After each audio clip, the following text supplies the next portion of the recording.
you're hanging in there. How you doing this morning? Doing all right, Bob. Just making sure that all my clocks are right. Yeah, I know.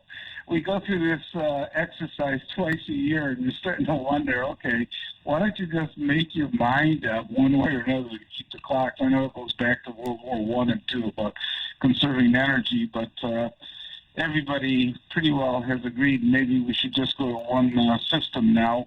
There's been a lot related with daylight saving times, but it is what it is right now. So we're gonna stay with it, and we got a show lined up for you today. But before we get to some of our guests that we'll have later on, just some of your response on some of the things we saw. We saw that President Biden got his $1.9 trillion package that was passed. Didn't have the $15 an hour minimum wage in it, but it has a lot. I've already had some of my students that I've been teaching, they're already asking, where's the money? The $1,400. Some of it, I understand, is starting to be transferred already electronically into some of the bank accounts and starting to distribute it. So one promise made and one kept. And it looks like with the speech last Thursday night that he's moving in the direction of trying to deal with the COVID-19 response, and it looks like it's moving in the right direction right now. I think people are very, very enthused about the package. They support it overwhelmingly, at least by polling numbers, and it looks like he's on the right path. I think there's been some criticism, obviously, about are you going to do a press conference and things like that, but I think if people get results, they're not as worried about the press conferences at this point. So what do you see here, Tom? Yeah, Bob, I think you hit the nail on the head. It's really good that we got the package passed.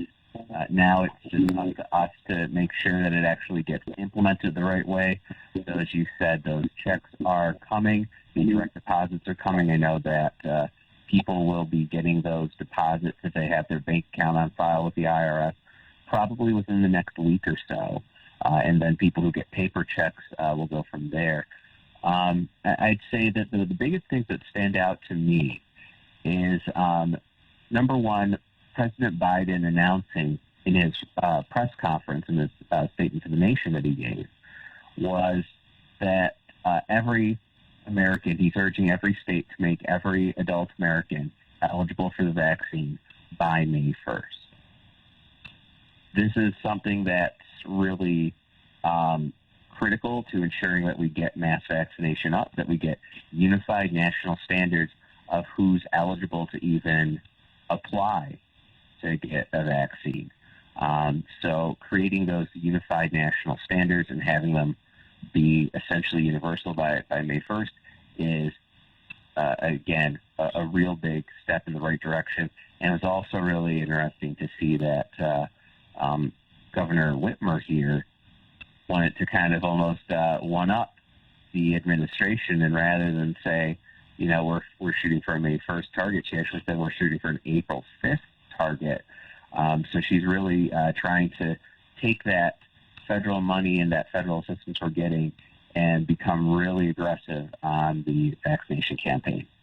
Last thing I'll say is really big deal with the package that was passed is the child credit, and I would call it a tax credit because it's actually quite simply like a child payment that families get for children.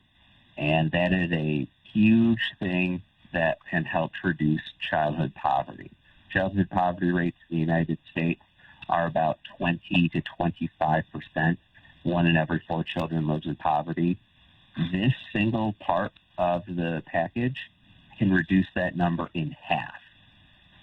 So that's going to be a real big deal and make a real big impact. Maybe not necessarily today or tomorrow, but if this happens for the next year, and especially if the program gets renewed, it can do a lot to really help this country.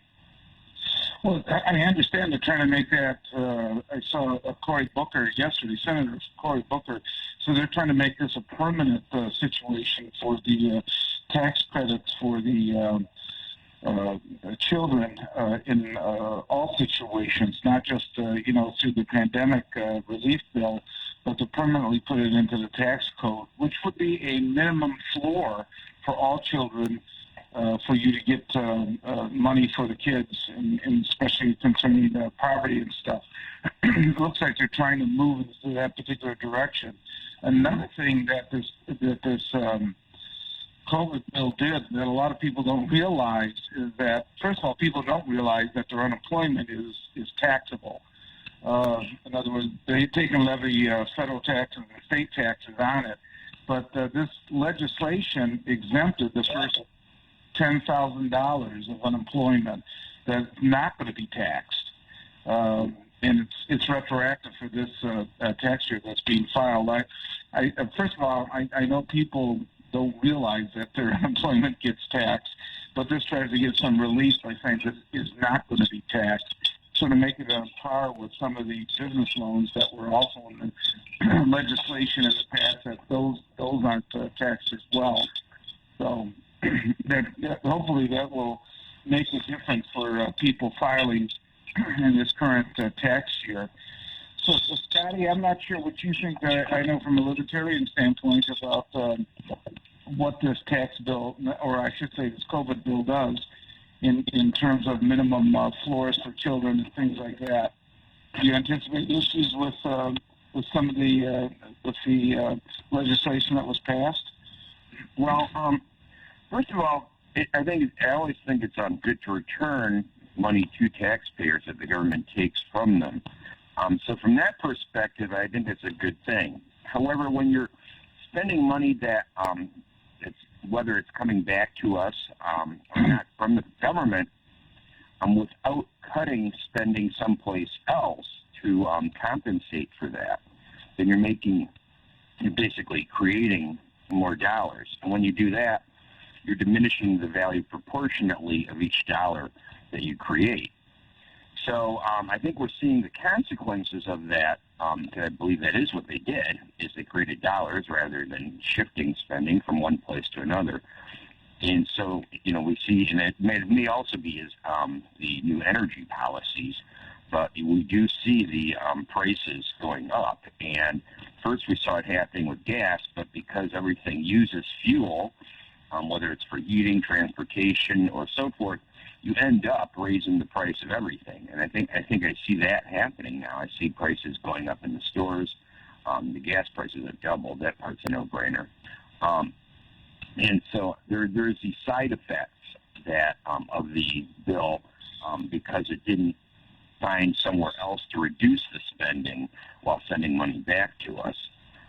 So, I mean, there is that downside. And I am heartened to hear about the end of taxes on the unemployment. I didn't know about that part, quite honestly. And it's only the first $10,000. It's only the first $10,000, but that's quite a bit for most people, believe me. Oh yeah, sure.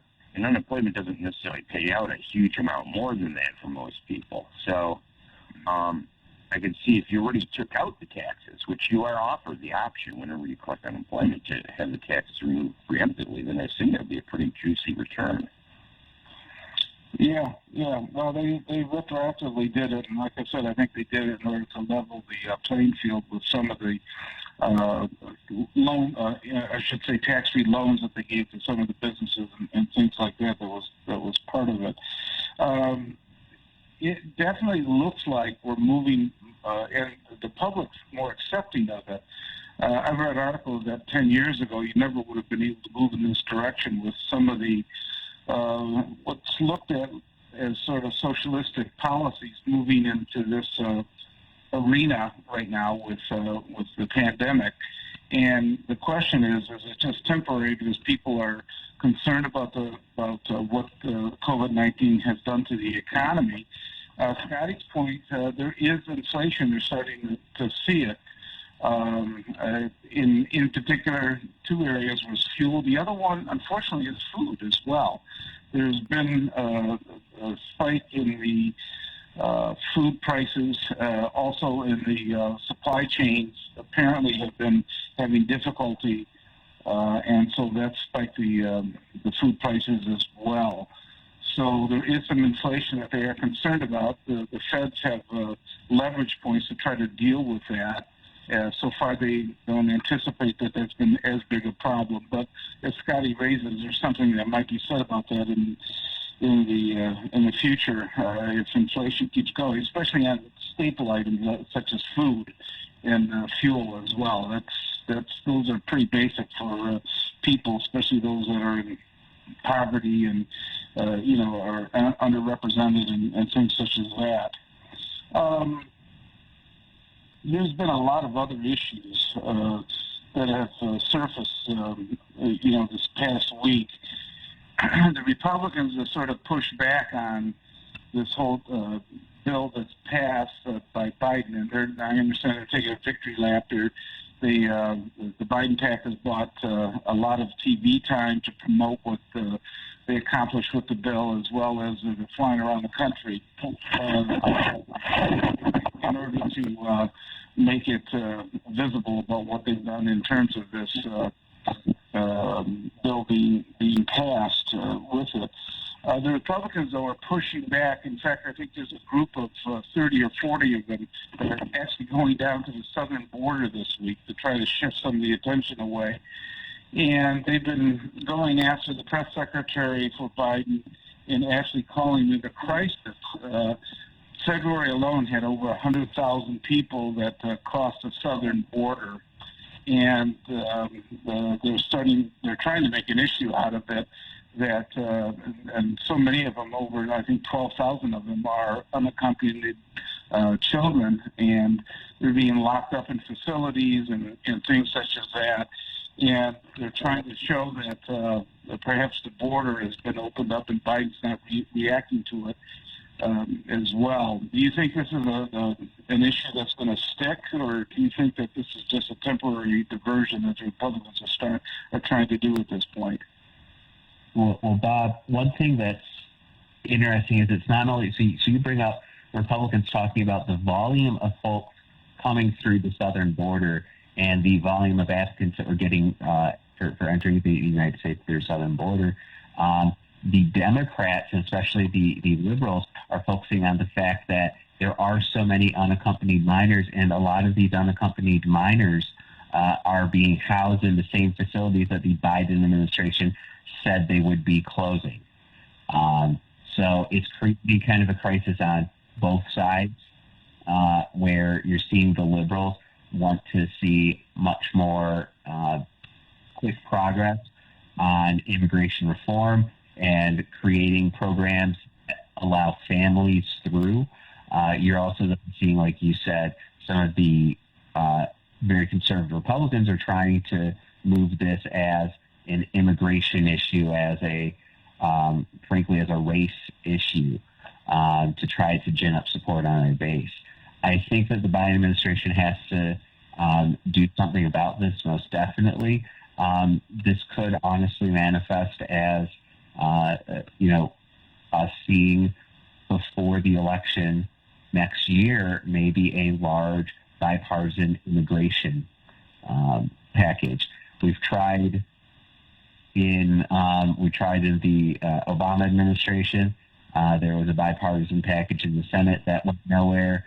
Tried in the Bush administration, where the administration actually got behind it and was really a strong driving force, but it ultimately went nowhere. So we haven't really done anything for 20 years on the issue, and this may be enough to get the government to finally act. Yeah, it's a little bit unusual. I've read articles about some of the Democratic congressional delegation from the southern states are really going after, sort of blasting Biden and saying, you got to do something about this, because some of their cities now are starting, they said, become overwhelmed and things such as that. The Republicans are grabbing it right away, as Trump ran on, trying to control the border and keeping people out. And it can be toxic if they're not handling this right, because there's such large numbers that are coming through. And it's like anything else. You have somebody who gets through the border and there's some type of high-profile crime that's committed. It's going to be played up all over the place. So they got to be careful with it and make sure they start to deal with it one way or another. One of the difficulties they say they're having is that Trump, as inefficient he was in so many things, has layered out a number of policies and stuff that make it a web, and it's much more difficult sometimes to peel back some of those policies because they've integrated it so much into ICE and to some of the other areas that they just can't, with an executive order, wipe it out. And so they say they're struggling with it to just try to understand it. And, the numbers are being emphasized by the Republicans as well.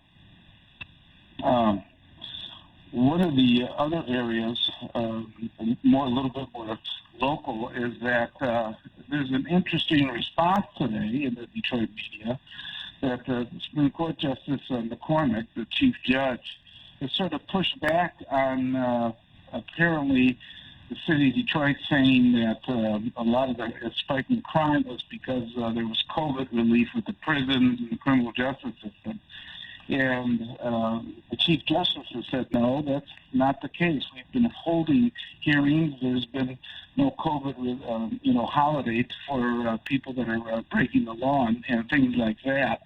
And sort of pushing back on what the mayor had said in his State of the City this past week. And it might be start to set up a interesting confrontation in what's being said, and the courts, especially the Supreme Court Chief Justice herself, responding and saying, hey, don't point the finger at us at this point. We're doing all that we can. And there are people, there's no COVID relief because of the criminal justice system at this point. So have you been able to track any of this? You see it? Yeah, but it's one of those things where the mayor is in re-election mode, and if there's one thing that Mayor Duggan has proven to be very adept at, it's trying to shift the blame. When things are going well, he is always one to be out there, the first one to take credit. When things are going wrong, he is always the one to try to find the scapegoat. And crime has not gone down in the city of Detroit over the years. In fact, it has gone up, and it went up precipitously last year. And the mayor knows that this is a huge weakness for him, and he's trying to find any possible opportunity to shift the blame elsewhere. And frankly, it's not going to work. This administration has to confront the role that it plays in trying to fight poverty in our community, and how it has not taken a leadership role in that capacity. And also something Scotty and all of us talk about, and especially Commissioner Burton, how we need to have strong policies here in Detroit that actually help people. So, that's how I think that's going to play out. Okay, well, we're going to get back with some of the discussion. You're listening to 910 AM, the Superstation, and we're going to get back after these few messages. The decision that everything's going to be all right. Visit Central Park Deli today and receive 10% off any purchase when ordering from our mobile app and enter promo code 910AM. Our new menu items include gluten-free wraps, spinach wraps, fried spicy buffalo cauliflower, and sweet potato maple cheesecake. Don't forget about our always delicious Cy Ginsberg corned beef, our fresh hand-patty charbroiled 100% premium beef burgers, and our homemade teriyaki stir fries. Central Park Deli has curbside service available and DoorDash delivery. Come visit us today.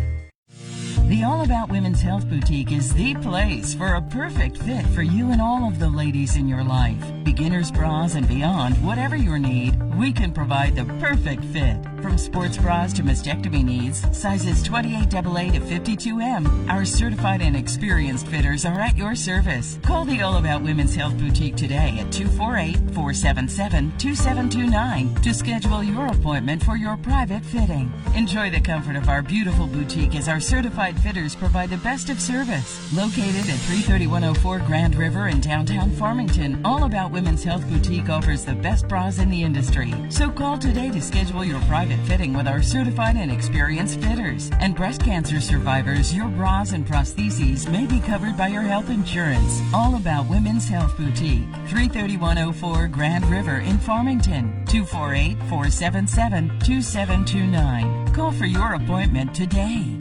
Are you looking for a great deal on advertising? Here at 910 AM Superstation, we're going to make you an offer that you can't refuse with our Godfather Package Special. You can receive 200 spots for $500. That's right, 200 spots for only $500. That's $2.50 per spot. All spots must air within a 30-day schedule, and 910 AM Superstation will produce your spots for free. Please contact Renisha Williams at 313-434-8291. That's 313-434-8291. Please call now. Hi, I'm Vonda Evans. For 22 years, you trusted me as your Wayne County judge. Trust me to get the settlement you deserve. Have you been seriously injured in an auto accident and the insurance company refuses to pay you for what you deserve? Lost wages, pain, suffering, and more? Let my team of affiliate attorneys who have collected millions of dollars from insurance companies fight for you. If you don't win, you don't pay. Give us a call today at 1-833-VONDA-LAW, a name you know and trust. Breaking news. Bogali Leather is extending their sale by popular demand for a limited time. Everything must go. Prices close to wholesale. 25 to 80% off men's leather jackets starting from $80 and ladies from $50. Ladies wool for $25. Men's wool 1 for $62 for $100. Ladies mink starting from $500. Men's mink starting from $700. Shearling for $200. Ladies leather pants from $60. Ladies shoes for $10. Men's shoes for $20 while quantities last. No fair offer will be refused. Check out Bogali Leather on 8 Mile and Kelly in East Point. If you or a loved one underwent hernia surgery between 2010 and 2016 and then suffered serious complications, call right now. You may be entitled to financial compensation. Complications associated with physomesh include chronic pain, infection, adhesions, mesh migration, reopening of the hernia, and other serious injuries. Call right now. Call 1-800-799-2091. Again, that's 1-800-799-2091. 910, the Superstation, Detroit's only African-American talk radio.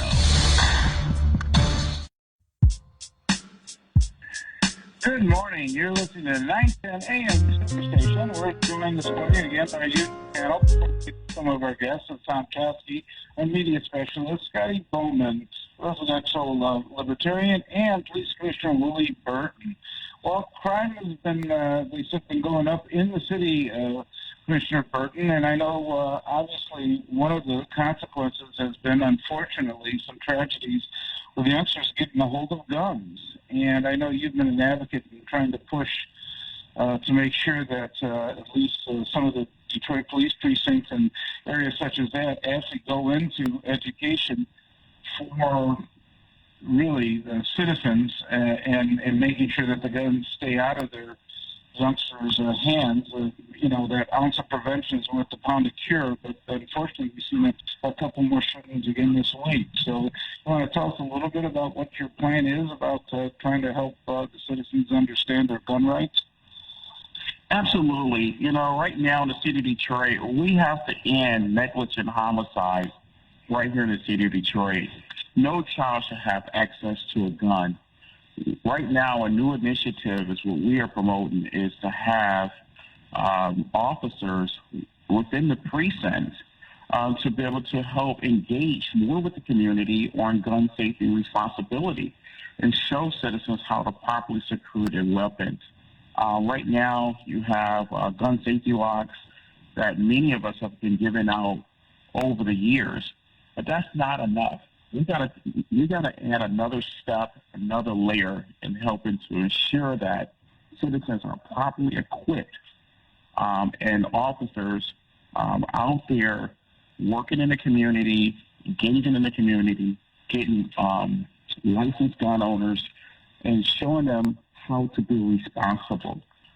If we can do this quarterly in each one of the precincts, I guarantee you we will see negligent homicides going down in the city of Detroit.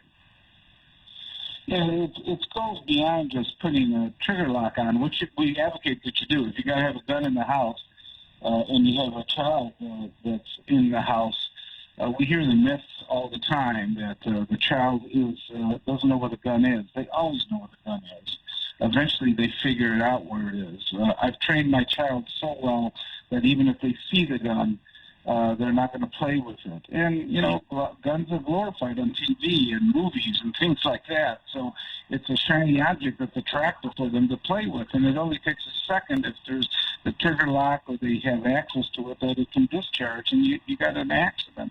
Most of the youngsters obviously don't have an intent of firing a gun at a sibling or at a friend or something like that. But when that accident occurs, people are putting or changing their lives forever with that tragedy. So it takes not just the trigger lock, but it's going to take education as well. And I think this was part of the program you're trying to reach out and trying to do. And Mr. Ficano, just to add for a bit, this is only a proposal for initiative, and I hope and we hope that the city of Detroit adopt this. Because how do a 4-year-old get a hold of a gun and shoots a 3-year-old? How do a 2-year-old get a hold of a gun and shoots a 13-year-old? And the question is that I'm hearing from a lot of folks in the city, if children were in school, would they would have had access to a gun? Yeah.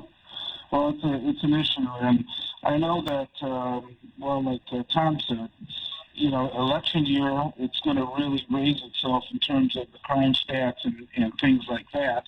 And quite frankly, we have seen crime go up, have we not, in the city? Yes, crime is up in quite a few categories. I wish I had my stats in front of me this morning, but it really bothers me.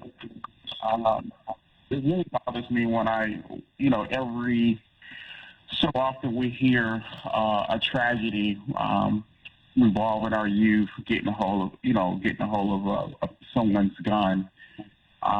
We're starting to hear too much of this now, and so it's really, it's really sad. I'm actually in tears every time I see this because I think of this young girl,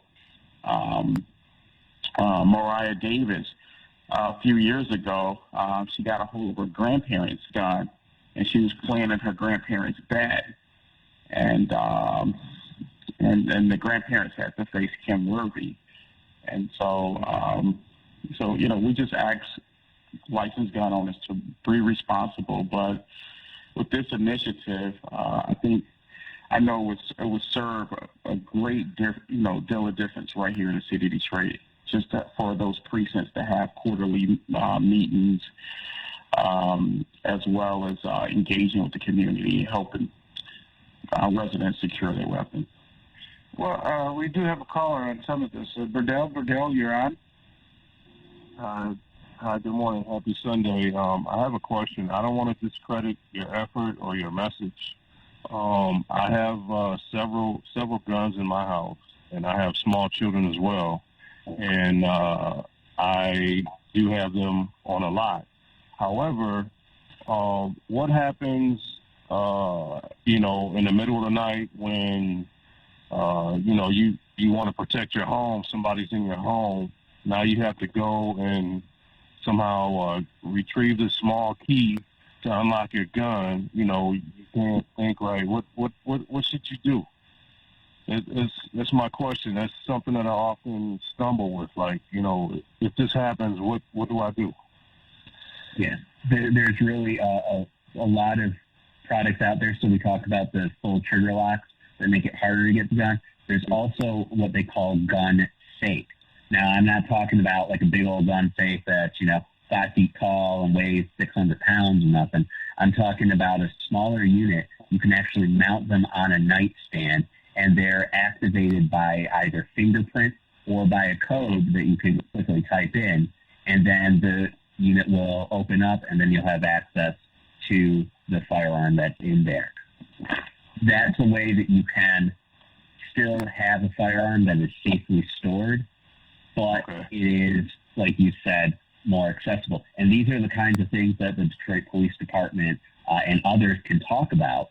And when you have these, like little safes, making sure that, like Bob was saying, that you ensure that even that's not accessible by the child. Maybe you put it not inside the nightstand, but you actually mount it slightly behind the nightstand and screw it into the backing of the nightstand.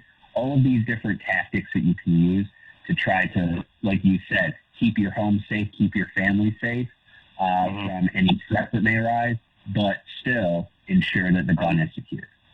I have another idea also. If you can't afford something like that, because it does seem like it's rather exotic if it's like finger sensitive, and then if you got something on your fingers and there's an emergency, you may not detect it. But if you're actually physically with the gun, it's different than when it's unsupervised. When it's unsupervised, there's no reason not to lock it. When you're with the gun, another thing you could have is if you're in bed and the child's in another room, you can have your bedroom locked so the kid can't get in while you're asleep to get to the gun, and when you wake up, it can be within your reach, so that you can, be ready to have it in your hands and functional if there's an intruder. Choske, Scotty, you guys raised some great, you guys made some great points, and Fidel, you raised a good question, because those questions are really common, in our community. But like Choske said, you can get a gun safe, and you can access it, either with a code, a PIN code, or you can access it with your, thumbprint. And these type of mechanisms actually works, people. A gun trigger lock, it actually works. When Robert Ficano was county executive and when he was the county sheriff, he passed out tens of thousands of these things, and it actually saves lives. I mean, a gun safety lock is roughly $5. We use in the Detroit Police Department right now, is using ShotSpotter, which costs $1.5 million over in 48205. And, with ShotSpotter, would have deterred a 3-year-old getting shot in the arm or a 13-year-old getting shot by a 10-year-old? No, it would have never deterred that. But a gun safety lock, training from from a neighborhood police officer within the precinct having quarterly meetings on how to properly secure your weapon, gun responsibility by licensed gun owners. That will work. That's a great initiative. We just hope that the city of Detroit adopts it. All right. Thanks a lot. Okay, take care. We're joined by our 8:30 guest now from Hood Research. Theo Broughton has come, and she's going to explain to us a little bit about what they're doing and some of the issues and policies they're tackling with Hood Research. So, Theo, welcome to the show. Well, thank you very much for having me, and happy Sunday to all of you. And, Tom, I have been trying to remember how I met you, and it was through Attorney Isaac Robinson. And good morning to you. Yes, it was. I really miss him. Of course, he was a very hard worker in our community. And, I just want to share one thing about the guns and the police commission. I attended the commission quite frequently because I was very concerned that we did not have the personal cameras on our officers. And it seems that it took a while, but finally our officers do have to have body cameras. And I think that helps a lot. And more education to our community members will help to prevent the gun accidents in the home. And lastly, on that subject, my neighborhood police officer stated on our meeting yesterday that at the 2nd precinct, I'm thinking that all of the precincts, but I know at the 2nd precinct in Grand River near Schaefer, they are giving gun locks out free of charge. So if someone is near, I know about that precinct in particular, they can go into the 2nd police precinct and receive a gun lock. So that's great information. Mm-hmm. Well, why don't you tell us a little bit about Detroit Hood Research and your involvement and what it's doing with the city of Detroit? Sure.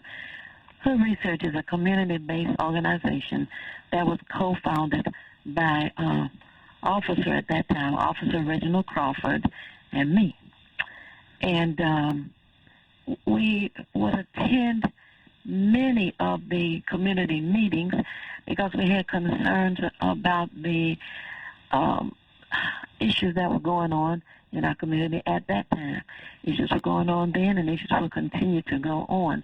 But we attended and gave information to those who were in attendance who were seeking help. And the organization will be 29 years old this year. 29 years old. We've been extending ourselves. And we went on and had community meetings so that the members of our community could talk about their concerns. Oftentimes, they would attend meetings and not get an opportunity to ask their questions or share their issues, or for the group to talk about solutions. And I find that if you have an opportunity to talk things out, there are opportunities for people to find out what they need. We would share numbers for various community locations that they could go. As a matter of fact, something that is happening today, not physically today, but each Saturday, is the vaccinations for those who choose to have a vaccination at the Detroit Association of Black Organizations, known as D.R.A.C.O, on Grand River in Wyoming. We share that information with people. They just need to call and make an appointment, which is 491-0003. That's one of the things that we share with people. Now, recently, we had an idea because people were calling saying they were mad. They were bored. And what are you mad about? Why are you bored? Well, you know that governor shut this down, shut that down. I can't go to the bowling alley. I can't go to the bar. And I'm just stuck in this house. Oh, my goodness. But then we had some people to call and talk about how they were depressed, how they were sad, how they were having anxiety attacks. So we thought, well, my goodness, there must be something that we can do. So we came up with a Black History tour in our community by caravan, you know? Yeah. And so we decided, well, let's have everybody meet over at the old McKenzie High School site. And the lineup, we had well over 50 cars. Well over 50 cars. It was a safe afternoon. Temperature was 50 degrees. And people lined up to go on a Black History tour on the west side of the city. They were able to come out and breathe, and they didn't have to worry about getting too close. Because if you're in your own vehicle, you're at least 15 feet from the person in front of you, 15 feet from the person behind you. So we did that on February the 27th.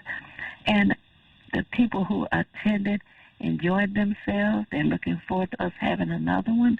As a matter of fact, that was the number 6 Black History tour that we had organized. It was different, but it was extremely successful. So this how many cars did you have? Well over 50. We had well over 50 cars. Oh, yes. The tour was free. The lunch was free. And the time was free. We had a professional tour guide who was Jamal Jordan. I think some people are familiar with him. And we went throughout the west side and enjoyed that afternoon. Heard about Rouge Park. I don't know, some people may not know, but Rouge Park is larger than Belle Isle.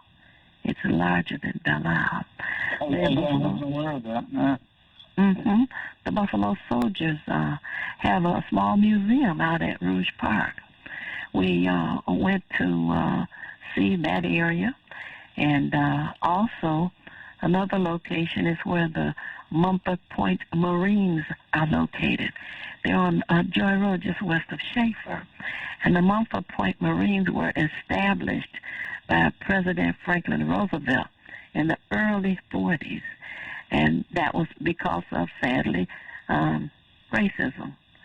And President Roosevelt said, well, okay, you can have your own detachment, barracks, supplies, etc. And they were established, as I said, in the early 40s. Well, I wasn't aware until a few years ago, and once again, by Attorney Isaac Robinson, who made the community aware of the Mumford Point Marines building, which is on Joy Road on the west side, west of Schaefer.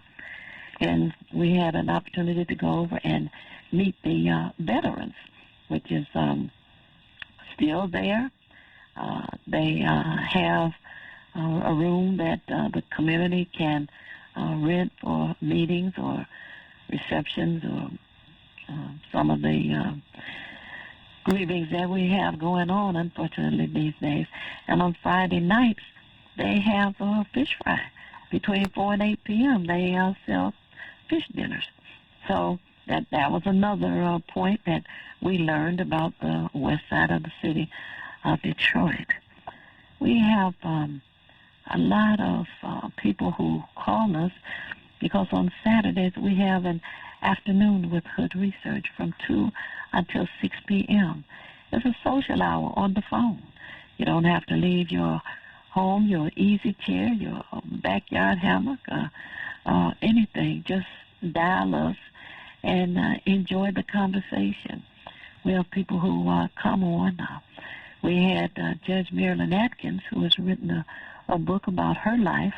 She came on with us and shared highlights of it and fielded questions that people had about the courts. And we've had an attorney from Atlanta, Georgia, during the election time. We had him to join us and talk about election law because, you know, there was a pushback from our past president, unfortunately. But he was glad to come on and share what he knows. Mm-hmm. How do citizens reach you if they want to join? Or is it every Saturday, you said, from 2 to 6? Or? Yes, every Saturday from 2 p.m. to 6 p.m. They would call one of the conference lines, which is 1978 area code 990-5000. And the access code is 338-729#. Again, the number is 1978-990-5000. And the access code is 338-729. And when you press the pound key, you hear the conversation and you join the conversation. You can share any information that you may have. You can ask questions and enjoy.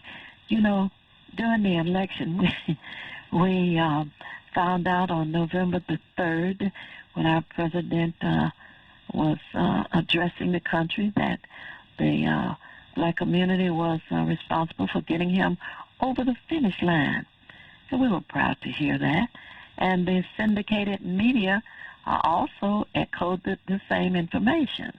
So on January the 20th, when he was sworn in, I said, everybody, listen, at 11 a.m., we have to be on a conference call because of the swearing in. They said, okay. So everybody called in the numbers I just gave. And we witnessed folks were in their homes, of course, around their TV and listening to the swearing in. So right after that, I said, okay, now it's our turn. I said, get your glass. You know, we're going to drink a toast. Put your milk in it, your Pepsi, your wine, your coffee, or your Jack Daniels. We're going to drink a toast. I said, okay, be ready for your toast. He said, okay, what we're going to, I said, we are going to toast to us. We did a good job. So we drank a toast to the black community for the work that we did. They had fun. But before that, the Saturday after the election, let me tell you what we did. I had a comedian on with us that afternoon. It was time for us to exhale and relax because we had worked hard for the election. And, of course, we had the election in Georgia to come up for the two senators who were campaigning. So the comedian came on, and we enjoyed that. And when he was through, I said, okay, I'm sure that everybody on this call has at least one favorite joke. So a few came on, and that's just a thumbnail sketch of what we do on a Saturday afternoon with Hood Research. And it's a time for just socializing and relax. You know, there's a lot to be concerned about in our city.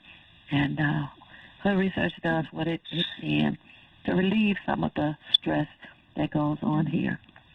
I know your research company, or I said organization, actually plays into some issues too with DPD and some of the officer getting tasered and things like that. Can you explain a little bit about that and some of the background that you guys were involved in with that? Well, because of the fact that Reginald Crawford was an officer at that time, he retired. And let me tell you, he had been so dedicated to the community and working in the community that he now works for the Sheriff's Department, Wayne County, the department where you were. Yeah. Yes, he is. And when we've had issues like that, he has spoken out on them, and the concern for the one officer who unfortunately lost his composure, and he was able to speak out on that because it was wrong what had happened with the lady who happened to have been mentally ill, and he did speak out on that. Of course, the officer was able to retain his employment there. And is your organization? I know that the Detroit mayoral and city council races are coming up. Are they going to? You're going to have any sessions involving discussion about those particular positions? Yes, we are. Over the years, we have had candidate forums. As a 501c3, we do not endorse anyone, but we invite candidates to come on. Since we're not in buildings any longer, we will be doing it during the conference calls, which are on Saturdays. And candidates are invited to call in to the numbers I gave earlier and share who they are and what their platform is.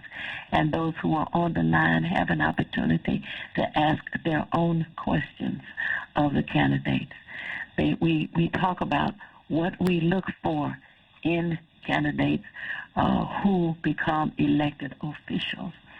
And as elected officials, people need to understand that they do work for the taxpayers, and we look out for them to make decisions that will help the taxpayers. We expect those who are in districts to survey the land and determine what is needed and talk to the residents and find out what they're looking for in their communities. Like, playgrounds are nice, but businesses provide opportunities for people to become employed in the neighborhood, you know.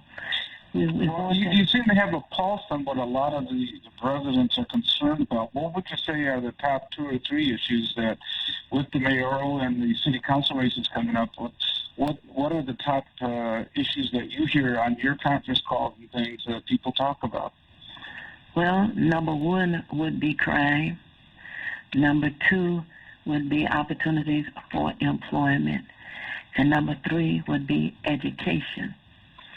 Now, maybe they shouldn't be in that order, but we address all three of those in finding out opportunities for education, which is desperately needed. And there's been some argument with the legislators in Lansing about the amount of money that should come to the city of Detroit and other areas for the betterment of the students. Unfortunately, right now we've had the virtual learning, which really has not been as successful as it should be, because the students in some cases have received inadequate equipment, tablets, etc. Some people did not have the internet at home so that they could log on and get proper education. So there is a need and desire for our students to be back into the brick and mortar, as they say, into the school building. They need to have some social time. They need to have the teacher, and different children learn in different ways, but not to have some working equipment so that they could even try to go on the internet to do learning is a severe disservice to them, severe disservice.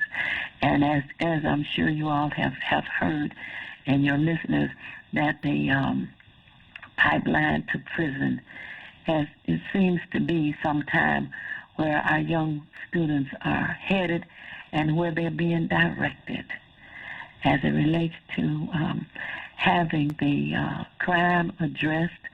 We sincerely and seriously need more people to be a part of the radio patrol. And in those areas where there is a successful radio patrol, crime is lower. Nobody wants a person involved with the radio patrol to be like Zimmerman. Nobody wants that. But we desperately need to have people to participate. If you only have 30 minutes to give each week or once a month to participate with the radio patrol, we desperately need that, because we need the eyes and ears of the people within the community to watch over the community. Hopefully we will have more officers, because there is recruitment for the police department and recruitment for the sheriff's department going on currently, and we do need that. But we also need our residents to be a part of the radio patrol. People get paid for their gas. They're asked to come out on a regular basis. So as I said, if it's an hour a week, if it's a half hour a week, fine.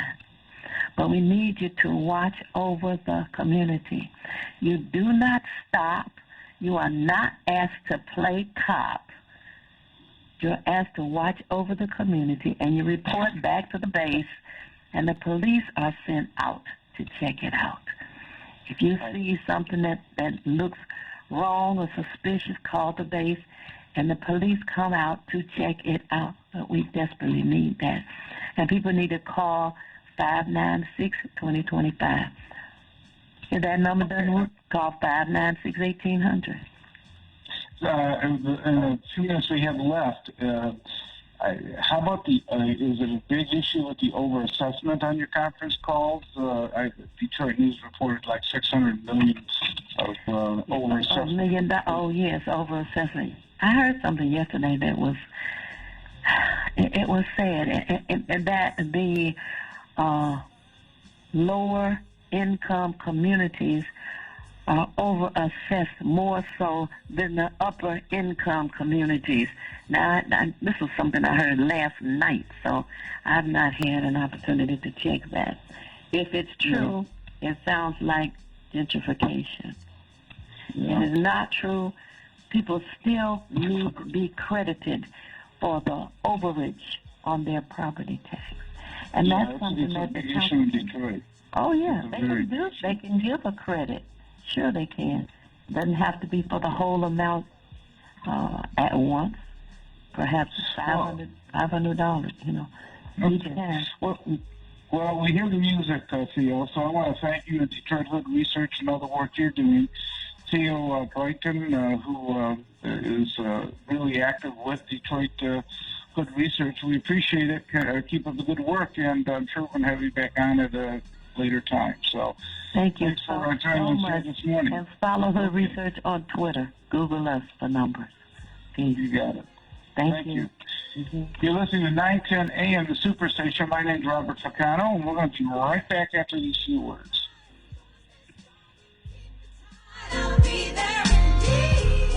After January 14th, Microsoft will no longer provide security updates for Windows 7. Continued use will leave your PC vulnerable to security risks. Call All About Technology today at 313-218-4888. We're all about technology. Visit Central Park Deli today and receive 10% off any purchase when ordering from our mobile app and enter promo code 910AM. Our new menu items include gluten-free wraps, spinach wraps, fried spicy buffalo cauliflower, and sweet potato maple cheesecake. Don't forget about our always delicious Seiginsberg corned beef, our fresh hand-patty charbroiled 100% premium beef burgers, and our homemade teriyaki stir fries. Central Park Deli has curbside service available and DoorDash delivery. Come visit us today.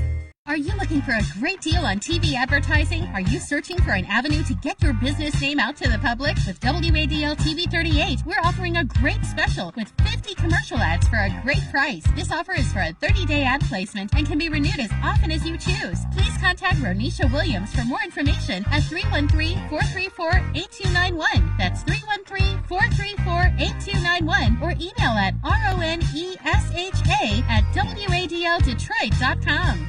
Hi, I'm Hunter Ellis, and this is Atomic Beam USA. Another bright idea from Bulbhead, the ultra-bright, tough-grade flashlight that features tactical technology used by U.S. Special Forces. This flashlight has a feeble 125 lux output. The Atomic Beam USA has up to 5,000 lux. That's 40 times more. We're going to drop it hundreds of feet from this helicopter. It hits the tarmac, and it's still working. That's what I call a tough flashlight. Heavy downpours, mud puddles, even extreme temperatures are no match. You could spend over $100, or the Atomic Beam USA can be yours for just $19.99 with free lifetime guarantee. Order now, you can double it and get a second Atomic Beam USA. Just pay a separate fee, and we'll even ship them to you for free. Atomic Beam USA is just $19.99. Order now. Call 1-800-638-2619 to get your Atomic Beam USA. Call now or go to atomicbeam.com. So call 1-800-638-2619. Deluxe version available. Order now. Have you been denied credit or hit with high interest rates? A low credit score happens to many of us, and millions of people are victims of incorrect items on their credit reports and don't even know it. That's why you need credit repair now. Our proven process has resulted in past clients seeing on average 11 negative items removed from their credit report and a 40-point increase after the first 4 months in our program. Call now and request your credit report and credit score for free in minutes. Call 1-800-783-9197. If your laptop or desktop isn't working or needs updates, call All About Technology. We'll fix it. Call 313-218-4888. That's 313-218-4888. We're all about technology. WFDF Farmington Hills, Detroit, 910 AM Superstation, a division of Adele Media. The views and opinions expressed on any program are those of the producers and or the persons appearing on the program and do not necessarily reflect the views and opinions of 910 AM Superstation or Adele Media. Good morning. You're listening to 910 AM Superstation. My name is Robert Ficano. We have our usual panel here with Scotty Boman and Tom Choske and Police Commissioner Willie Burton. Before we get to some of our other guests, we do have a caller on. Marathon, you're on with panel.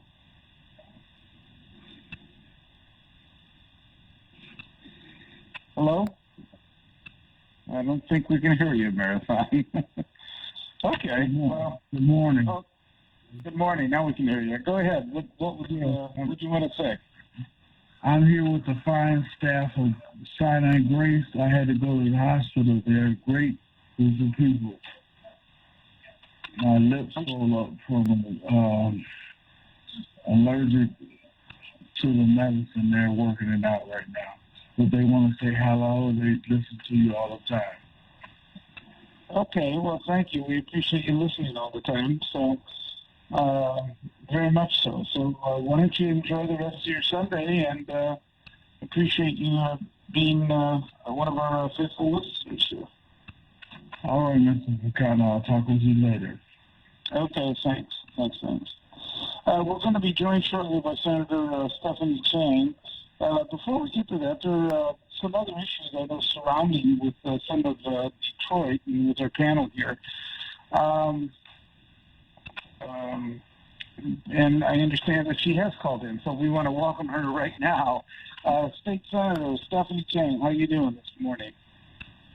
I'm doing well. Thanks for having me. Well, thank you. Thanks for joining us here this morning. Well, you certainly, in Lansing, there has been a lot of activity that's been going on, and it impacts on the city of Detroit, and some of the leadership that you've been able to show in trying to, confront some of these issues. And I think, are you holding one of the original seats that Congresswoman Tlaib held at one time, if I remember right? Are you not? So when I served in the state house, I represented the House District 6 that was formerly now Congresswoman Tlaib's district, but now I'm in the Senate, and my predecessor in the Senate is Coleman Young. Okay. Well, that's, I know you've been an advocate here and some of the issues with Detroit. COVID-19 is one of the things that people are very concerned about obviously Detroit's response with the state's response and what's happening. Can you give us some insight? I know that there's been a tremendous conflict sometimes with the business community and the openings. The business community wants it at a much quicker pace than what it is. And the governor, it's hard to argue with their numbers. I mean, they have been driven down compared to a lot of other states that were completely open. So, what's your perspective on this and how the state's doing and the response and some of those issues? Yeah, I think that the governor has been doing a really great job leading in the response to coronavirus over the past year. Certainly, we've all learned so much and gone through so much struggle in thinking about, and especially thinking about the, more than 15,000 Michiganders that we have lost to COVID-19. We have to remember everyone that we have lost and really make sure that we're acting responsibly as we continue to move forward. So, I think that there's been a lot of conversation about, restaurants and opening up workplaces and all of these things. And I really think that the bottom line is making sure that we, put health and safety first in every decision and follow science, follow data. There's a lot of, you can check out different New York Times and other articles and studies that show, state-by-state comparisons. And, Michigan is definitely not alone when it comes to the types of protections that we have in place. Some would call them restrictions. I would call them protections. I think that has been shown in the level of cases that we have right now.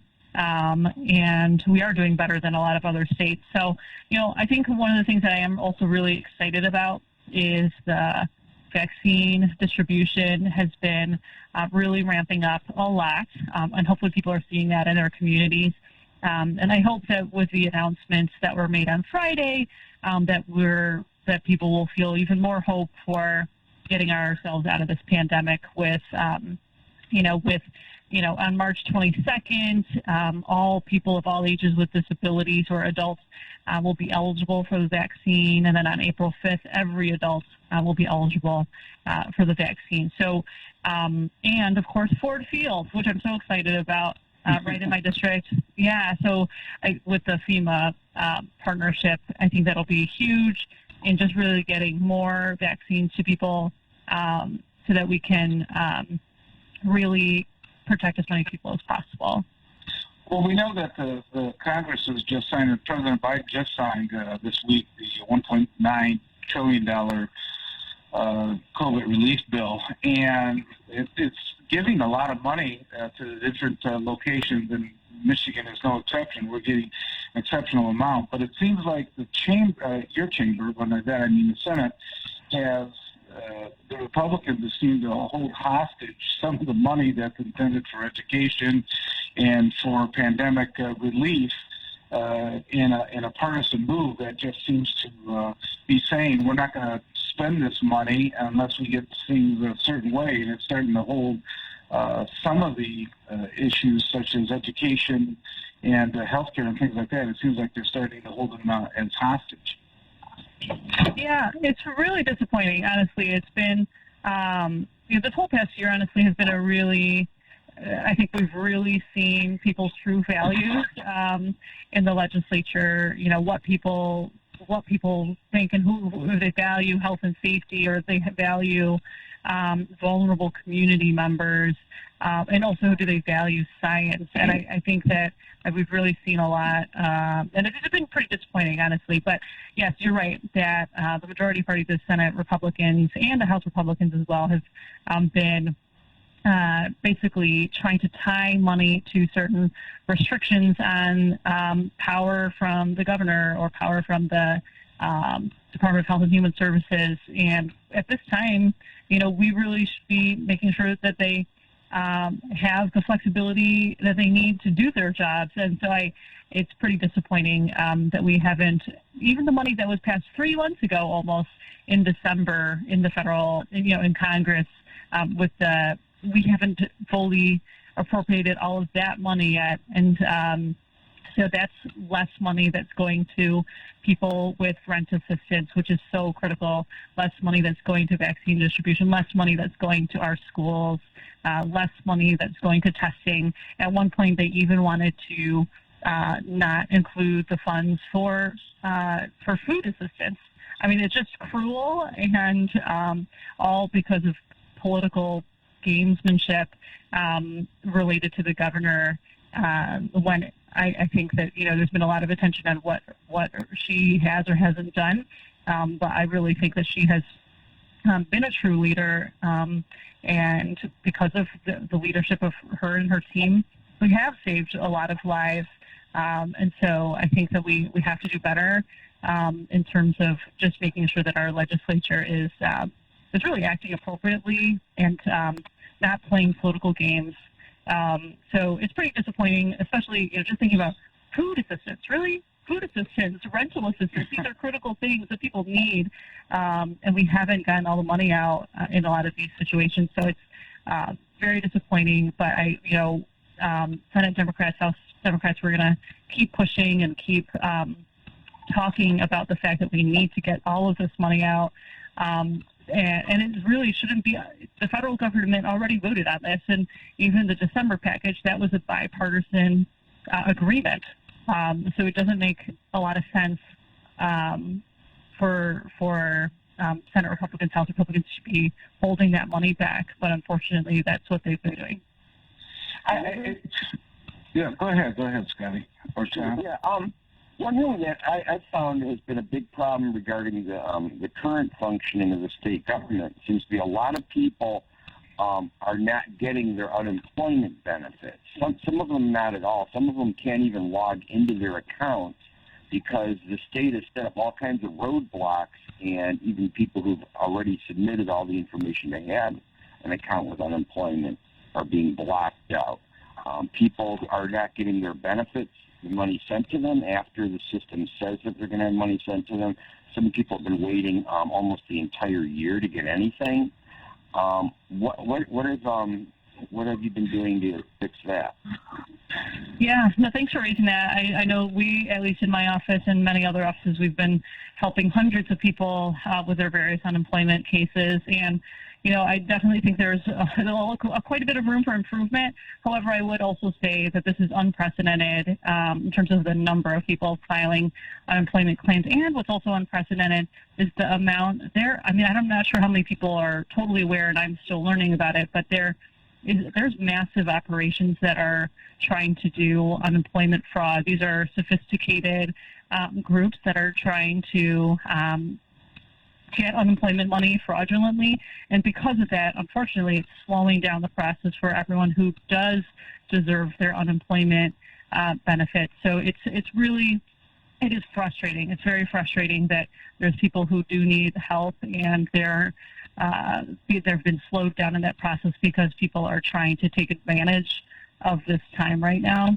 I will say that if you are someone who, anyone listening, if you are having trouble, getting through, reach out to your legislator's office, depending on which district you live in. If you're in my district, definitely feel free to give us a call because we want to help. Again, like I mentioned, it's unprecedented numbers of people dealing with unemployment right now. So everyone is doing the best they can. I do believe that. Unfortunately, we've just got a lot of different really frustrating situations going on, both with the actual fraud that is happening and with just the huge numbers. So we have been able to help a number of people get their checks, and we want to be able to help as many people as possible. I definitely feel the frustration. They did hire 1,000. Yeah. They did hire a lot more people at UIA to help. Unfortunately, they need more, and it does take about 6 weeks, I believe, to train everyone to get up to speed and keep working on it. But we did appropriate some more money in the, I'm trying to think, I think 2 weeks ago, or no, actually it was last week. I'm losing track of time here. It was a week and a half ago, maybe, that more money did go to UIA. So I'm hopeful that, we can keep getting more funds, more resources to this agency to get it out to people and to really fix some of the administrative delays. But I definitely feel people's frustration. We've had so many people call our office trying to get help, and so we're doing the best we can, and just to really encourage people to reach out if they have a specific situation that they're still dealing with. Okay, we appreciate all the hard work you're doing. I know in one of your passions is education. Before we take a couple callers, can you tell us what you're doing in terms of education for our children? Yeah, well, there's a lot that we need to do with our education system right now. I am a mom. I have two kids, and the older one is in kindergarten now, and so I have been an advocate for ensuring that as schools reopen, that they're doing so safely, that we're not overburdening school districts with reporting requirements. And back in the fall when we passed a bill related to school reopening, I offered a number of amendments to try to make that bill better. But we've still got a long way to go. There's a lot that we need to do to get more money to our school districts to make sure that we are that buildings, our facilities are ready for full reopening during COVID, and also making sure that that we are making sure also that the drinking water and that the air that is in our schools is safe, because for many of the buildings that haven't had their water on, we've seen cases already of Legionella. And then also, there's so many older school buildings where school air filtration is not what it should be. And with COVID-19, we really need to make sure that we're just taking care of those basics, air and water within our schools, so that our kids are going to school and knowing that they're safe to be able to learn. So we're going to have a lot to do to make sure that our kids are on track. But I think most importantly, just really protecting their health and safety first. We did include some money in the budget for summer school summer programs to help kids out with making sure that we're enriching their learning before the fall starts. So let them catch up to perhaps some of the things they missed with the remote. Yeah. Well, we do have some callers. Okay. Yeah, education is especially. Larry, you're on with Senator Chang. Yes, What'd you say? thank you for taking my call. I have a question in regards to the Michigan lawmakers in their desire to make hospitals, doctors immune from lawsuits during the pandemic. I have a question in regards to that particular bill that was, I guess, passed or that is being looked at for passage. Where is the right being protected for the citizens of this city in that, we happen to live in areas. In our areas, we're very much impacted by the decisions that were made by governor and also lawmakers. Where is our protection when they sign on to such bills? And I'll just listen off here for your comment. Thank you. Okay. I'm sorry, to sign on to what? Did you catch what he said, Senator? I think I got most of it. I think I did. Yeah, I think what he's referring to is that there was a bill that was voted on. Oh, I'm trying to remember now. I think it was actually last fall. I could be totally remembering. It's been quite a blur with everything going on. But that provided protections for hospitals and doctors during this pandemic. And it really... for the liability? Yeah, yep. And so what that's referring to is actually initially when the governor had issued a number of executive orders early on in the pandemic, that was one of them, because that was the time when there were just so many cases. I mean, it's hard to remember the spring and summer of last year, but I think now as you think about it, you can just remember all of the, people just flooding into various hospitals, especially in Detroit. And so the governor did issue an executive order, and so the legislature did extend that immunity. But I think, I'm someone who does believe that it's got to be a balance, because we have to make sure that our hospitals and doctors are able to do what they need to do. But at the same time, we do need consumer protections as well.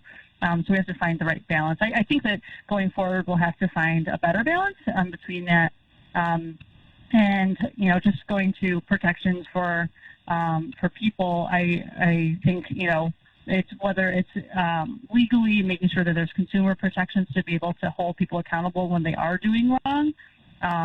That's really important. And then, of course, protections for people throughout this pandemic in making sure that that we're getting adequate vaccines out, and adequate testing still is going to be really critical. And, of course, worker protections as well. And that's been something that we've been working on a lot as Senate Democrats, is workers' rights protections. Because we're seeing, this is a little bit of a pivot to a different issue, but just in terms of thinking about protections, we still have a long way to go. There's been over 100, I can't remember the exact number, of workplaces in Michigan that have been fined for workplace protection, health and safety violations. And what I'm worried about is, are we really doing everything that we can to make sure that workers are safe as they're going back? So, whether it's in the workplace or going to school with our little kids, or just being able to go about our lives with making sure we get the vaccine out. There's a lot that we have to do.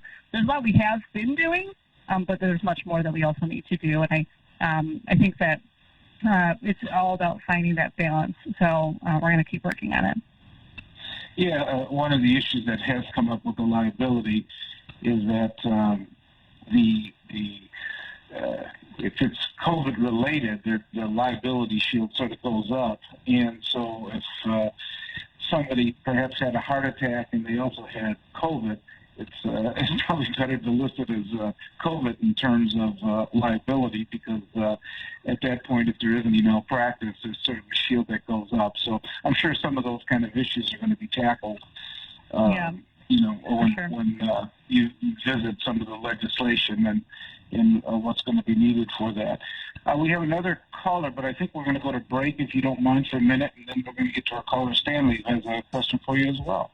You're listening to the 910 AM Superstation. We have Senator Stephanie Chang, and we're going to be right back after these few messages.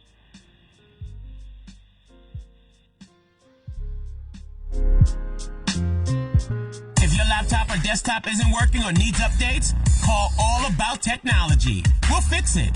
Call 313-218-4888. That's 313-218-4888. We're all about technology. Are you looking for a great deal on advertising? Here at 910 AM Superstation, we're going to make you an offer that you can't refuse with our Godfather Package Special. You can receive 200 spots for $500. That's right, 200 spots for only $500. That's $2.50 per spot. All spots must air within a 30-day schedule. And 910 AM Superstation will produce your spots for free. Please contact Renisha Williams at 313-434-8291. That's 313-434-8291. Please call now. Hi, I'm Bondi Evans. For 22 years, you trusted me as your Wayne County judge. Trust me to get the settlement you deserve. Have you been seriously injured in an auto accident and the insurance company refuses to pay you for what you deserve? Lost wages, pain, suffering, and more? Let my team of affiliate attorneys who have collected millions of dollars from insurance companies fight for you. If you don't win, you don't pay. Give us a call today at 1-833-VONDA-LAW, a name you know and trust.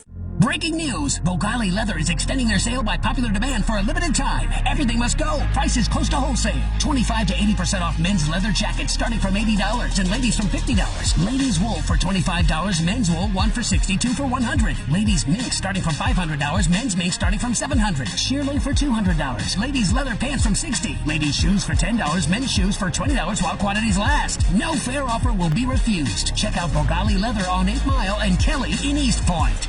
Get a computer for only $200. Call All About Technology now. And if the laptop or desktop you already have isn't working, get it fixed today. Call 313-218-4888. That's 313-218-4888. We're all about technology. 910, the Superstation. The oldest radio station in town since 1922.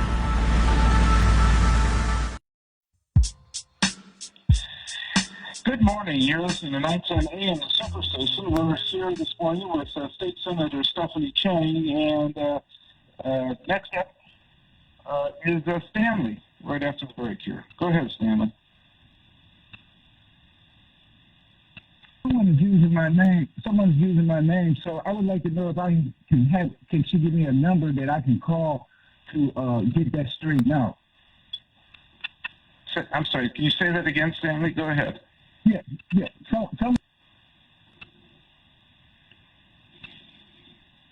I'm sorry, we're losing you, Stanley. When are we putting back on? Oh, okay. Police Commissioner Willie Burton had a question for you, Senator. Go ahead, Willie. Senator Stephanie Chang, I would just want to say we appreciate the great work you are doing in the city of Detroit, especially how you help so many families, during this whole pandemic, during COVID-19, but more importantly, how you've been a champion in our community on so many different issues. You know, how you've been fighting for education, fighting for clean air, clean water. So, we really thank you for the great work you were doing up in Lansing. Thank you. I appreciate that. It's been a challenging year, but we, have been working really hard. You mentioned water. I'll just briefly mention, we actually are currently still working on a bunch of bills that we're going to reintroduce related to water affordability and shutoff protections and transparency around water rates. And I'm really proud of the work that we've been able to do to get, the water shutoff moratorium. We got it extended through March, and now we got to work on extending it again. But really just want to make sure that we're doing everything that we can. And really appreciate you, Willie, and I just appreciate the work that you're doing as well, and continuing to work hard on challenging issues. Thank you, Senator. Senator,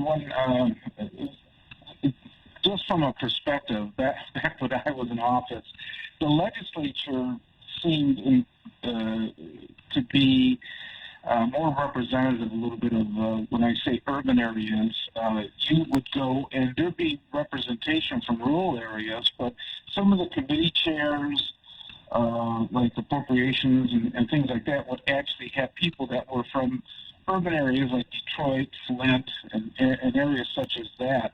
It seems like the shift has completely gone to outstate in terms of the power. And I realize Republicans are in charge, so he who has gold makes the rules.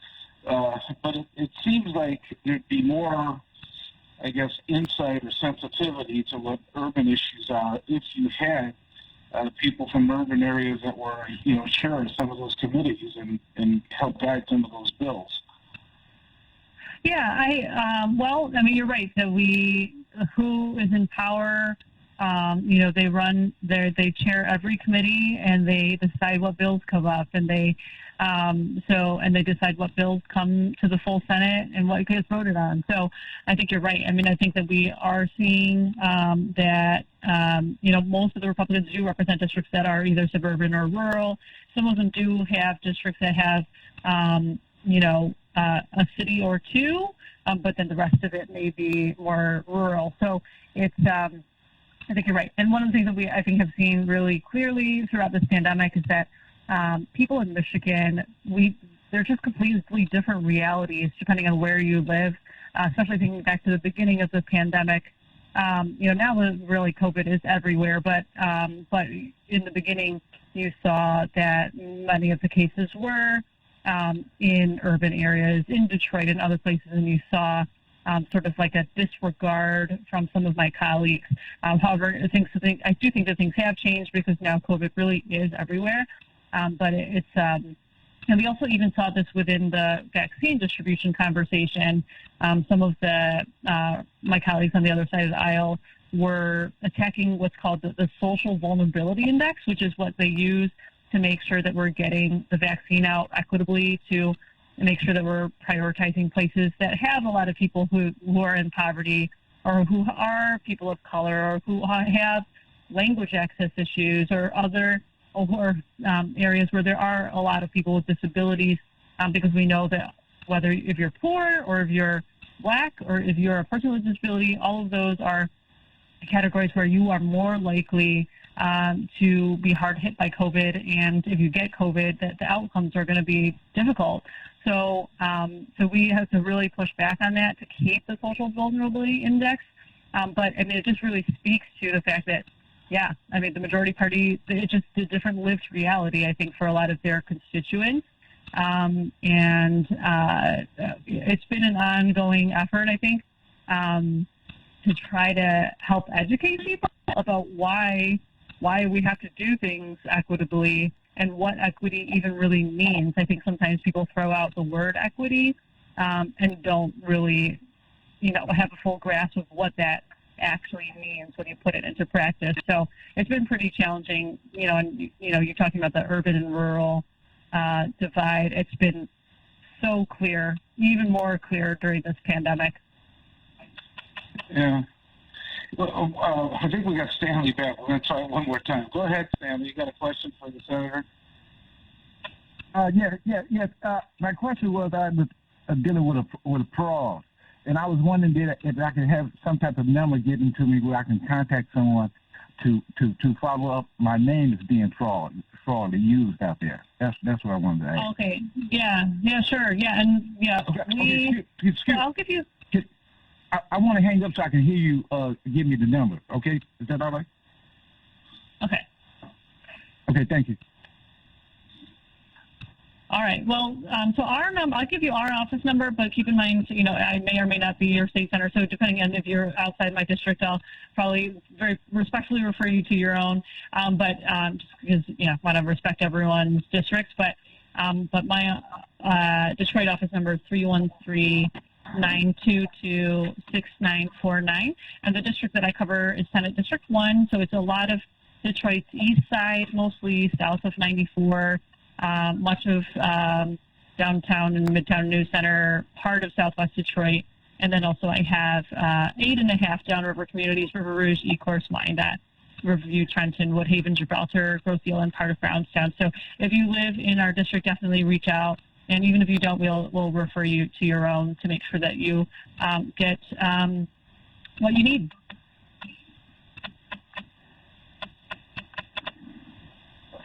Hello? Yep. Oh, are you there, Senator? Yep. Oh, okay. I apologize. It looked like we were getting some type of interference. One of the issues, real quick, I know that is coming up, is going to be the severance packages or, whether there are going to be severance packages in the future. I know the governor has issued a new executive order on it. I find it kind of ironic. I mean, I know that they went after the governor on 3 or 4 of the executive packages that had compensation attached to it, and I'm surprised that the Senate had, and not you, but I mean, in the past they had given out something like $319,000 or something in terms of compensation packages. So, do you see votes coming up on that, or how do you perceive it? I think, what's been clear is that, severance packages are something that has been used in the private and public sector. And unfortunately, I think that legislative Republicans are just trying to use any opportunities they can to try to attack our governor for anything that she does. So it's pretty unfortunate because I think, it's not rare. It's these are packages that have been used in lots of different circumstances. So to try to single her out for some reason when, it's not like she's the only person who's used them. And it's kind of, it just makes it clear that it's all political when it shouldn't be. So it's unfortunate. Well, we're getting near the end of our time. Is there any message you'd like to leave with the listeners here? Well, I guess I would just say, hang in there. Please wear a mask. Please continue to social distance.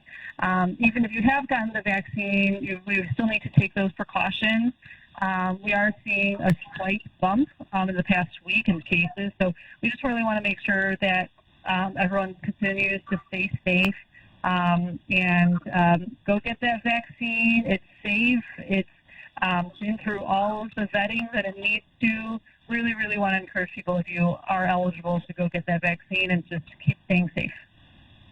Okay, well, we appreciate it and appreciate all the hard work that you're committing to and helping with the city of Detroit and representing your district. And want to wish you a remainder of the day, but really a remainder of the week. Be very pleasant for you and hopefully be able to continue on the great fight that you're doing in the State Senate. Thank you so much. Have a great day. Okay, you too. We're waiting for our next guest to be calling in here. Before we get going, I'm going to throw it back to the panel a little bit. One of the issues that has come up in the future, or I should say not in the future, but with the COVID, has been when the mayor initially said that he did not want the Johnson & Johnson vaccines in, for the city of Detroit. He was turning down the first 6,000 shots, and then he seemed that the White House seemed to have reacted to this, and the governor did as well. And so, now there's a willingness to accept those vaccines. Do you anticipate any hesitancy of Detroiters taking the Johnson & Johnson vaccine? I mean, the advantage is it's one shot. It's still very effective in terms of 75%, and it stops you from going to the hospital or prevents death as well. So, I mean, there's a lot of upside to the Johnson & Johnson vaccine as it's been tested. So what's your reaction? Do you think that the Detroiters are going to be hesitant to take this because initially the 6,000 shots were rejected? It's interesting that the mayor goes through and rejects the initial shot, but then as part of his State of the City address, he talks about how the Northwest Activity Center is going to be a vaccination hub where that vaccine will actually be distributed. So it was like a real about face for the mayor in about the course of a week or even less. Will Detroiters be hesitant to take it? I'm not sure that they're going to worry too much about the difference between the two vaccines. I think that we need to get the message out that these vaccines are tested and they are validated, and they're not just out there as pure experimentation. But I do think there might be some people who have a preference one way or the other. However, I think overall the problems we have with getting vaccines into arms is going to be ensuring people are just properly educated on what these vaccines are, how they were made, how they were tested, and ensuring the public that they are certified. Yeah, I think the reaction from the White House had as much to do with it as anything else, and it's it's 6,000 additional vaccines.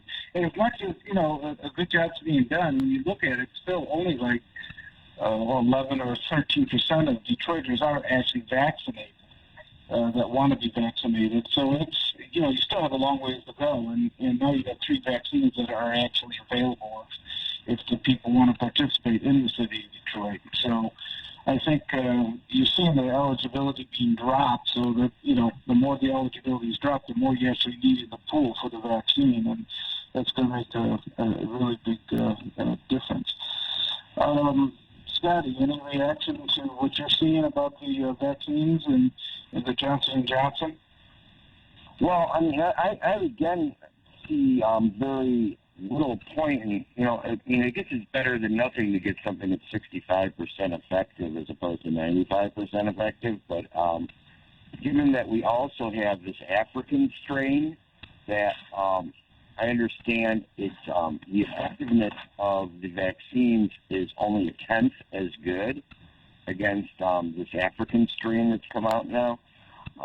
In the long run, this may be a temporary relief that may not last that long. If we have that low in effectiveness of the existing vaccines, hopefully they can all be upgraded more easily than the original development process, because that would be another year of this. On another note, though, I just wanted to add, when we had Theo on here talking about those phone numbers for the Hood Research meetings, if you didn't get that written down or you can't remember it, hoodresearch.org has the meeting information posted there. And also about the radio patrols. Right now, the DPD has suspended radio patrols, and I wish they would stop the suspension, because we've seen crime go up.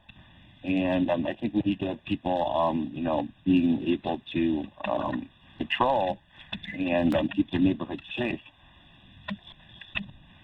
Yeah, it's more things are starting to happen. It's like anything else. I think people are going to be cautious about it, and they're going to make sure that the social distancing and the masks and stuff continue on as well. That's going to be important with it. Another issue that's come up has been Detroit Breeze, and it was an interesting situation where the city of Detroit actually sued that particular protest group. And this week, a federal judge has tossed that lawsuit out and said that they didn't really have what they call the cause of action to bring this suit at this time. I don't know if Detroit's going to appeal. I didn't see that discussed.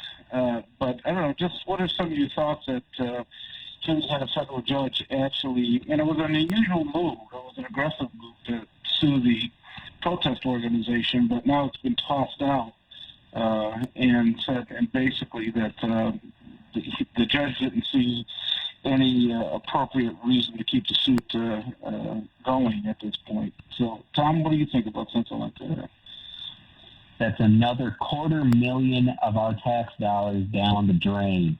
If you'll remember, City Council actually voted to authorize a special appropriation to pay hundreds of thousands of extra dollars to the city's private law firm to file this motion, and it was vehemently protested by the people, but the council approved it, and now we've seen that those dollars are gone, and they've done absolutely nothing to help Detroiters. They've done nothing to help make our community safer. They've done nothing to save the lives of children.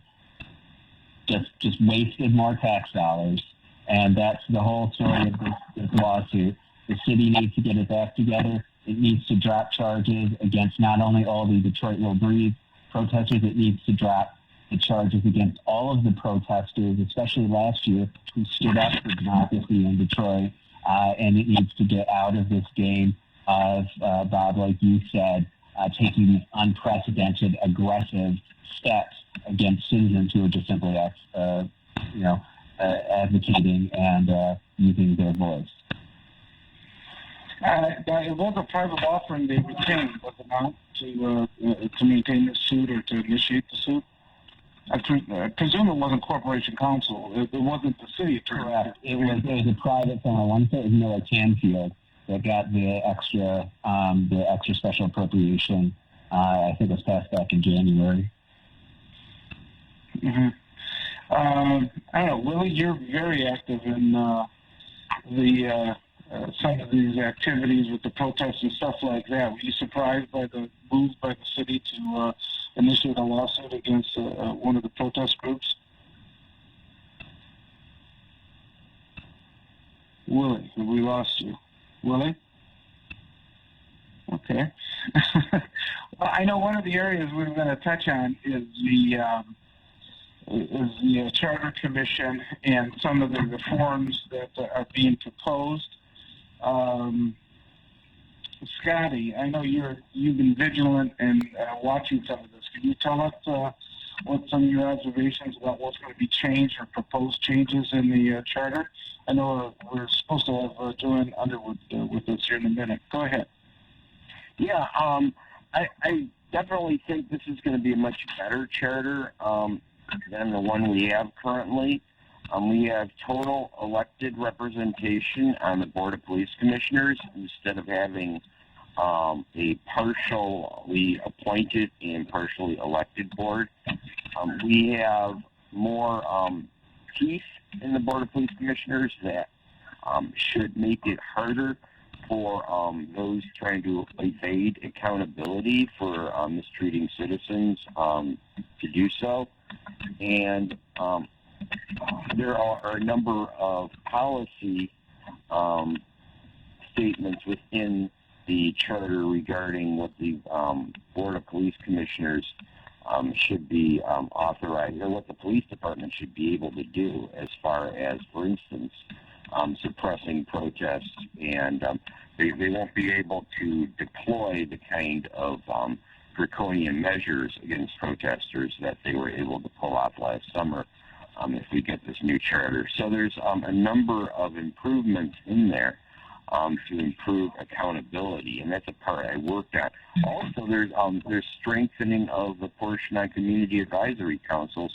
Though I see that the charter, and I did just recently check the website, and actually this morning, they have not posted the revised charter to reflect changes they made at their most recent meeting. They had initially sent, I think it was to the Attorney General, and then they later amended it to go to Governor Whitmer, and the version I see on the website actually does not contain some of those changes. So I'm not quite sure what's happening with that. You know, one of the biggest issues, and I don't know if you may be aware if they're addressing it or not, has to do with the over-assessing. I've heard Mayor Duggan say that, you know, when he first came into office, he reduced the assessments by 20%, and he's maintained that they're doing that. There are a lot of people, though, that didn't lose their home to foreclosure, and part of it, a lot of people have argued is because of the over-assessing and that the value of the homes were way too high. In fact, there was just a report that came out. It was a national report, but also focused on Detroit as well, that said the over-assessments, especially for urban areas such as Detroit, are very pronounced in how it's being done. Do you know, does the charter try to address anything like that about the over-assessing? I'm not sure, actually, because that wasn't the part that I was really focused on. You know, I was part of a focus group on civilian oversight of the Charter Commission. I certainly sat in on meetings and heard about other portions, but that part I'm not sure about. Okay. Well, it looks like they got to find some kind of remedy. It's starting to really gear up as a hot political issue that just hasn't gone away. Like I said, the initial finding of $600 million by Detroit News, they did the study, Detroit News did, and they did it by pulling Freedom of Information Act and using those files and things such as that. But that if you actually had a government study that had complete access to all the records, they might find that it's higher than that. it's hard to determine it. And I think that it's really raising the side of the political issue, and it's going to be an issue in both the mayoral and city council particular races. And the thing is, they keep saying they don't have money to make people whole, but then they always seem to find money to, waste on these, like that frivolous lawsuit that was recently dismissed, or all kinds of new gadgets and money to pay out to contractors, but they don't have money to give back to the people of Detroit what was wrongfully taken from them. Well, it's this new relief bill that was passed by Congress. Detroit's going to get an additional, I think, $868 million that they're targeted to get. So it's going to be interesting how that's going to be divided up. What's sort of ironic to me is here Detroit, how many years ago, 8 years ago or whatever it was, went through bankruptcy. They didn't get a single penny from the federal government in any type of relief with that. And then with the COVID now, you're seeing over $800 million that are being spent. So, I mean, it looks like philosophy has really changed from the federal level on how you're going to attack some of these problems. Do you think that any of the $800 million should be used for overassessment that has hit some of the citizens? I definitely think so. And to build on what Scotty is talking about, the city of Detroit needs to ensure that its finances are set so that not only can we make good on that overassessment and lower Detroiters' property taxes and even credits for the overassessment, but that too we're investing the remainder of that money in ensuring that our city will remain solvent even if the economy does take a downturn again, which we know is going to happen. It might be tomorrow, it might be next year, it might be 5 years, 10 years from now, but we got to make sure that Detroit never goes through a bankruptcy again, because as bad as the overassessment was on Detroiters, the bankruptcy was even worse. Yeah, one of the issues that comes up is that so many of the pensions that were commitments that were made to workers were reduced as well. So when they're getting this additional money, I guess, and there's a pension balloon payment that's due, I understand, in 2 or 3 years, an enormous one that is due that somehow was not anticipated through the bankruptcy or misunderstood through the bankruptcy. And so that payment's got to come due as well. So it looks like there's plenty of uses for the money. It's a matter of how you prioritize and what you're going to do in order to try to deal with it. It's coming. So this isn't going to happen very often. In fact, I was thinking when I was in office, we would have loved to have, I think Wayne County alone getting like over $380 million from the pandemic relief legislation. And you would love to have that kind of money. To be able to deal with some of the financial issues that were caused by the COVID and what you had in terms of pensions and things such as that you want it to distribute for vaccines and things like that, but it really helps local governments that have been put under a tremendous strain because of the COVID that has been a part of it. Just something, we're getting near the end of the hour, just some thoughts on immigration and whether you think there's going to be a big issue that's going to happen here in the midterms here in 2022. Bob, I'll just kick it off here. I don't think that immigration is going to be a big or leading issue in the 2022 midterms, especially not in Michigan. I think that here in the state of Michigan, we're going to be focused on the economy. We're going to be focused on the roads. We're going to be focused on the quality of education. We're going to be focused on those issues that are really personal, close to home. And that's going to determine how we vote, not only at a state level to reelect our governors, state house, state senate, et cetera, but that's also going to have an impact on how we vote for our federal officers, our House members who are up for reelection. Scotty, you think immigration is going to be an issue? Oh, it's always an issue. I mean, there's always there's a large faction of people that really want to make it very difficult for people to immigrate, at the same time that we have, those who don't want any restrictions at all. And I personally, other than when it comes to matters of a person who's got a history of criminal violence or poses some significant national security threat, I don't really see a reason to have restrictions on immigration myself.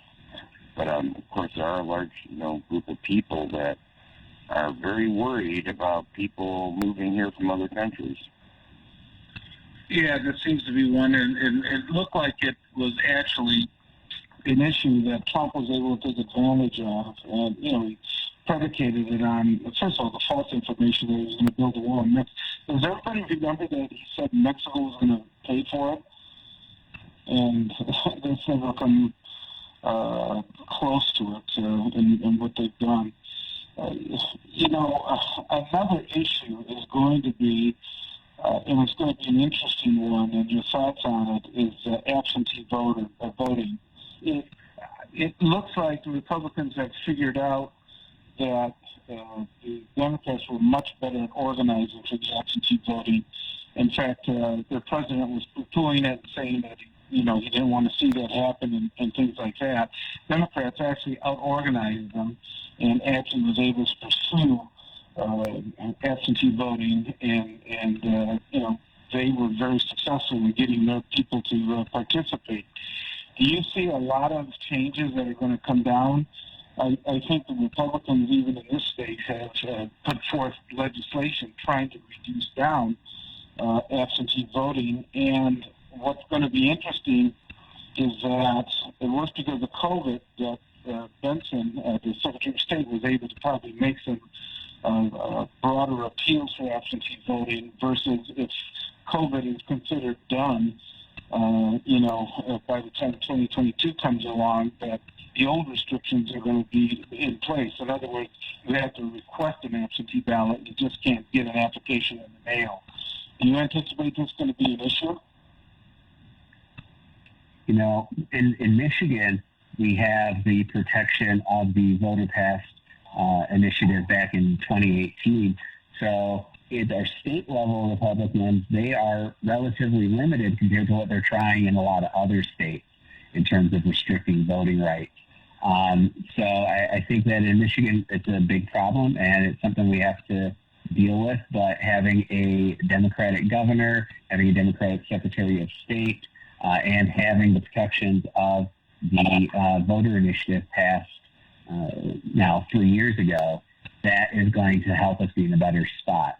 At the federal level, it's really interesting because there is federal legislation that's actually pending that could make a difference and help bring a lot of the reforms in voting access that we have in Michigan to the rest of the country.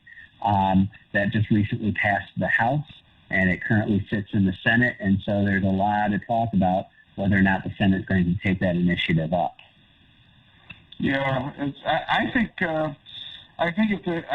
if I'm seeing the Republicans as forcing, at least in Michigan, going back to the previous ways it was done. As I said, it was expanded before and allowed under COVID, and there was lawsuits that were filed with it. The only advantage now is that there is a Democratic majority, although they're not supposed to vote Democrat or Republican on the Supreme Court. But I'm presuming that they're much more sensitive to Democratic issues versus what they were previously, concerning these type of situations. So, I don't know, Scotty, as a libertarian, do you see any changes because of the absentee voting? Libertarians really haven't had a problem with the principle of absentee voting per se. It's just another means to participate in the election process. I really, as far as from a libertarian perspective, I mean, there are some people that are concerned about fraud, that maybe there's more opportunities for that. But I think as long as we have enough, safeguards in place and, follow up to make sure that the people who are registered to vote actually still exist and that you have the accurate address information, I don't really see a problem with it. It's kind of odd, but there have been now a couple cases of voter fraud. Maybe they've been highlighted because there's been such an issue about it. One in Illinois and one on the East Coast, cases where they've actually charged people, because of voter fraud. One judge has completely thrown out the whole election, saying with the way it was conducted. So I see it as a way for the Republicans trying to blunt the reelection of the governor and Secretary of State and the Attorney General, that are all Democrats in the state of Michigan. And I think it's going to be an issue that we're going to have to pay close attention to, because I think they're really going to try to restrict it in the way it was done in the past. Last issue, unless we're hearing the music here, is nursing homes. You saw Pete Lucido is looking at now trying to solicit those that were affected by this nursing home situation with the governor's orders. So that's going to be a discussion probably for another time, but it's going to be something that's not going to go away, and an issue she's going to have to deal with in 2022. So I want to thank everybody here today. I want to thank the panel again. Police Commissioner Willie Burton, as well as Scotty Boman and Tom Choske, our guests that we had today, and 910 AM, the Superstation. My name is Robert Ficano, also our board operator, Kevin Burr, that keeps us on the line here. You have a great Sunday, and we'll be with you again next week and Beat the Pen.